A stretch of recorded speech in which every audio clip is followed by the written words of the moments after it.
Ladies and gentlemen, welcome to the Rajas Kakasungura YouTube channel. As I told you yesterday, there's a Form 1 student ambaye comes from a very poor background. Alisoma St. Peter's Narok Primary School, akapata 363 marks in 2023. Wakajaribu kuapply for Equity Wings to Fly, hakuchukuliwa, and maybe that was God's will, vile Mungu alikuwa amepanga. The well-wisher akampeleka day school, Maskonde secondary school.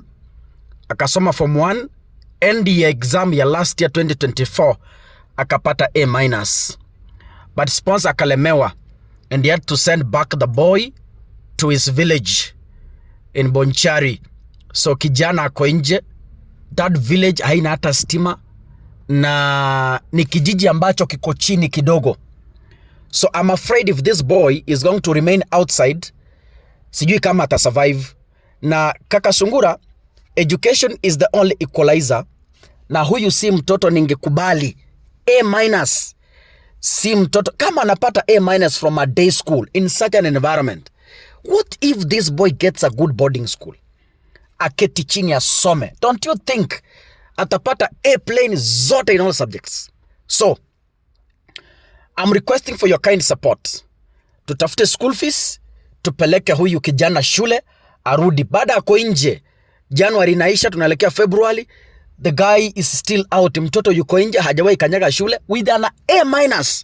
Imagine, this is not a mind yenye tungekubali ikwe wasted. I visited the family yesterday, and I'm pleading for your help. You are 1,000, you are 500, you are 10,000, you are 5,000, you are 20,000. Will do us justice. Nataka nufanyie shopping, tumpeleke shule, arudi asome, akuja kusaidia familia. Is the last born and the only one mwenye manage kukua bright in such a manner in that family. Wengine waliwachia class 8, wengine wakawachia Form 3, wengine wakatoroka shule. So ni yeye Mungu ametoa kama last born aende kusaidia that family. So I will appreciate for your support, and God will bless you. Back to politics. I was listening to the Rwandan president, Paul Kagame. I have never been to Rwanda, but I always speak to friends in Rwanda. And they tell me, you cannot compare Rwanda with Kenya. Rwanda, a city like Kigali, is very organized from infrastructure. Okay, Rwanda might be smaller than Kenya, and Paul Kagame might have his own weaknesses as a human being, but then you cannot compare Rwanda with Kenya. Yes? You can't compare Rwanda with Kenya. I'm talking about the Kenyan, the current. You cannot compare the Rwandan leadership with the current Kenyan regime. That's what I mean. Yeah? And Paul Kagame is speaking a lot of sense to African leaders, and especially in this particular video, I feel he's addressing our Kenyan top leaders, and he speaks exactly what they are doing. I consume African content. I follow African presidents. Even I follow presidents outside the African continent, because I'm a political analyst and I have to be well informed. Now, can you listen to this video? Then I will come back for more details. I know leaders when I see them. I also know idiots when I see them. You can imagine the combination of both of them, the disaster it is.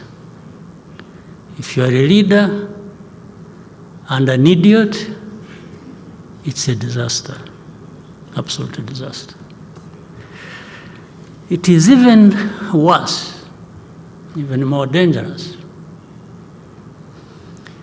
if the very people who hold the power in their hands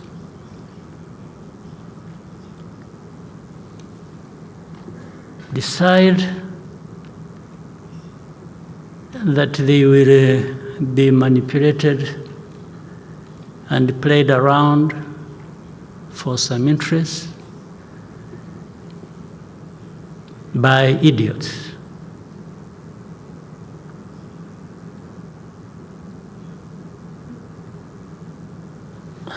Really, you know, it is. I have had interactions with many of our leaders on the continent. And among the things we talk about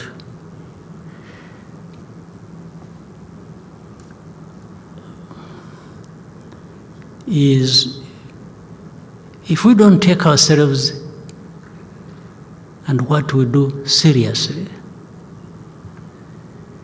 nobody will. Nobody will take us seriously. And we will always remain just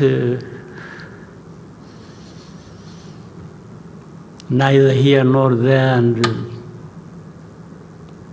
people doing with us whatever they want without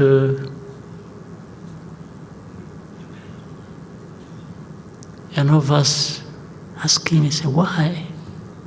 What is this?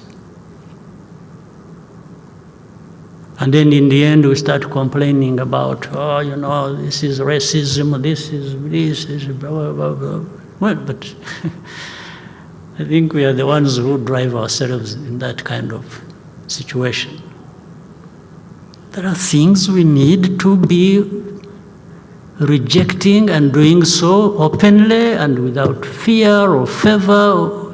Why? Why can't we do that? Why are we not the kind of people? Why do we even need to have a problem like that one in Eastern Congo, needing a solution from the UN, from some countries? Why? Why can't we? There is no explanation. Let us forget about the rest. Let us listen to the contents. Paul Kagame says, actually is the long, he has served for long, amekuwa president kwa miaka mingi. Anasema, he has interacted with African presidents. He recently was with our president. And I think this message well suits our Kenyan president. Because he says, I have interacted with so many African presidents, and they don't care what the West is selling to their country. They don't care. They don't ask themselves why. Let me give you an example. Ruto is being forced into a vaccine from the United States without asking why and how do we benefit. Ruto accepted GMO kwa sababu alikuwa anapewa tokens. He didn't ask why GMO. How is it benefiting us Africans and especially Kenyans? Ruto akaletewa the punitive 2024 finance bill.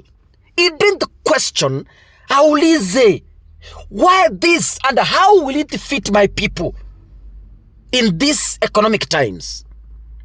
Yeye alisukumwa tu. That aside, there are so many things that are being pushed to us. Adani came, he wants to take JK. Ruto is not asking them why. Because it's something we can afford if we fight corruption in our country. So Paul Kagame is speaking to such leaders and telling them, you need to ask the West when they bring some things. Waulize, understand why. But yamesema some leaders are careless. Yes, I agree. Our Kenyan leaders are very careless. They don't care about our lives. What they need, bora wapewe kamulungula, bora wapewe kitu kadogo tu waweke mfuko. Bas, you are sorted. They don't care. Careless leaders. And these are the leaders Paul Kagame is addressing in this particular video. Long live Paul Kagame, and God bless you for this message. It really speaks to our hearts directly, and I hope someone will get it and change. If you're watching this, kindly make sure you click the subscribe button, and of course remember to turn on your notification bell. God bless you. See you in the next video. Asanteni sana.